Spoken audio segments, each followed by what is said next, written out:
are very excited about. The trouble is, it's so high up that people don't get to see them very often. But it's quite exceptional, so that's I think it's a bit interesting. So, sorry, for how long does it last? I mean, to be on the tree? It takes the flower quite a long time to open, so it'll probably last at least another 10 days. 10 days? Yes. At which point it then starts to shrivel. But there are several more flower spikes up the top. Oh, I see, yes, I can see them. So I should be here in 10 days. Well, come back again when they've opened, and they look very much like the beaks of parrots. I see. Very interesting. And as you said, the color is nice. It's very unusual colour. Yes, it is.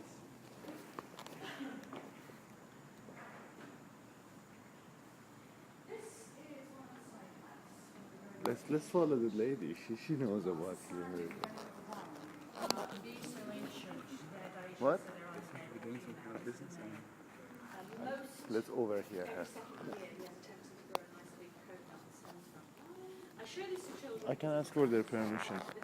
If they don't mind, we follow them. Ancestors were exactly the same 200 million years ago. And so actually stabilise it from falling over because it is quite tall. And you can see actually how far up the roots will come down. And there's a whole mass of them down there that you can see. So that's another method of stability. So, do you mind if I follow you? Well, I'm really only supposed to be taking this lady with me, but if you want to listen, that's Yes.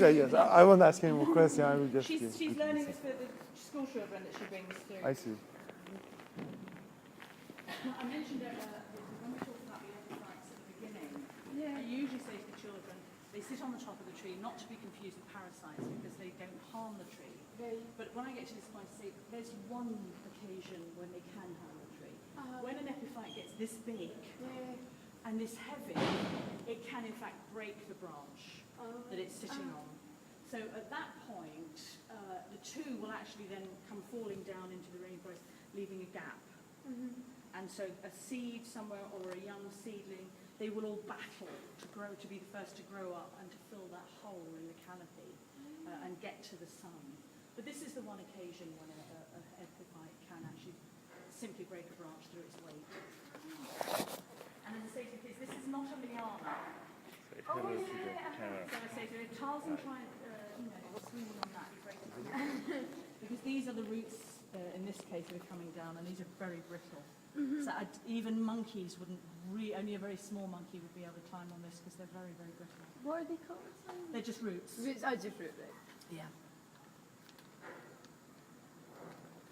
I mean, it's covering its options because although it's up there in the tops of the trees, close to the sun and the water, in case it's not getting enough water, it does extend its roots down to try and reach the ground at the same time.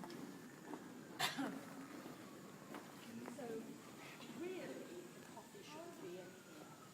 Have a slight coffee, because coffee is native to Ethiopia, but we can't keep it in the desert house, it's out of place. We can't keep it in the Kibble Palace because it's too cold.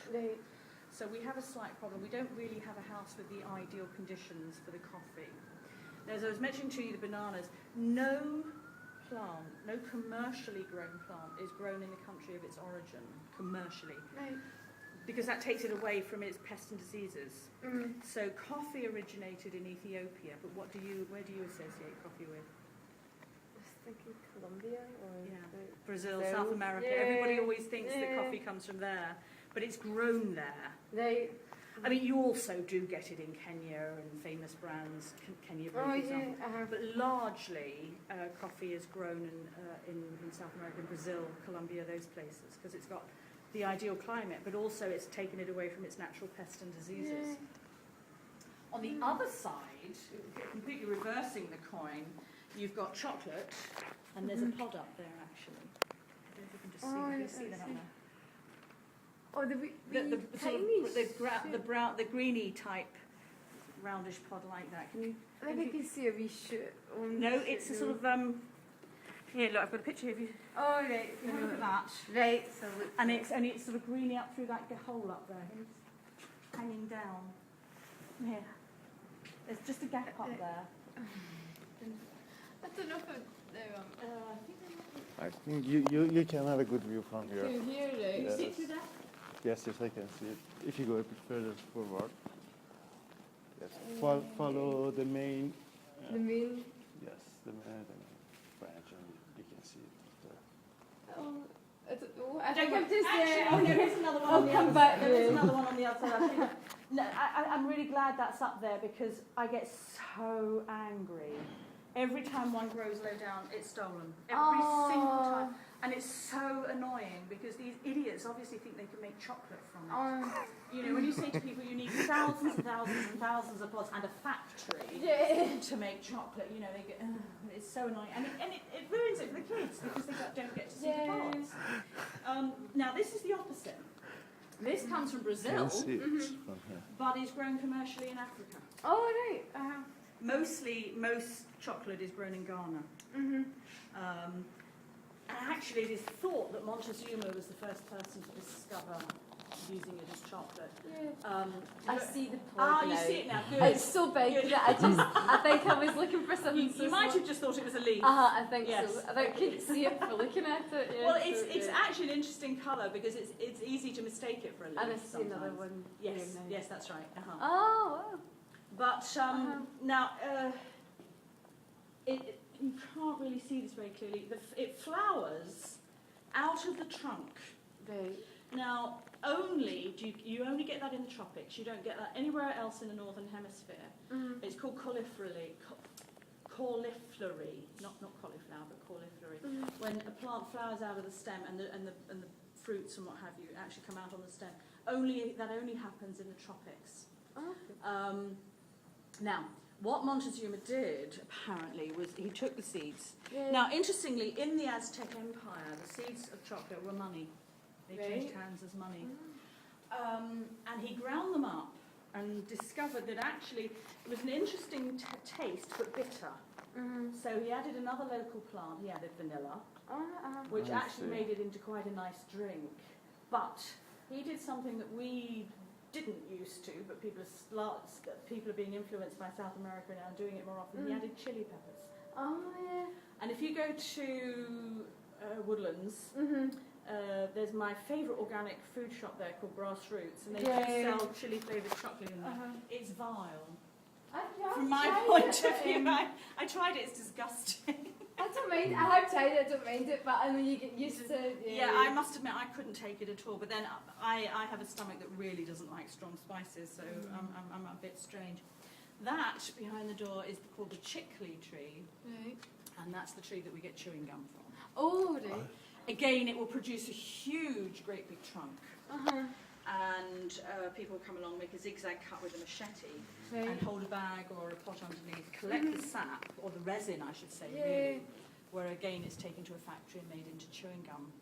Now, at this point, I like to upset the kids because, you've got the long strips, which are covered in a powder, stop and sticking to the paper. But actually, it's put on there because there is no goodness in chewing gum whatsoever. No nutrition. They put that on there because actually the powder is powdered seaweed. And seaweed is actually very nutritious. And here in Britain, we're in I find it interesting. Very cool. asked permission from the House of Commons to copy the Speaker's seat for their Parliament, and they did. They were given permission, and they copied an identical copy for their Parliament. Now, during World War II, our Houses of Parliament were bombed, and the Speaker's seat was destroyed. So we didn't know, but at the very end of World War II, the Australians made a second copy from the wood of this tree, which they then donated to the people of Britain at the end of World War II. So if you see the Speaker sitting on his seat now, it is the Australian one that was made, that was gifted to the people of Britain at the end of World War II. You have to use hundreds of trees? A lot of wood for that, because that's a big thing, yes. A full-grown one of those trees is a real big tropical tree. But it's, I think for, the history side of it, it's quite interesting.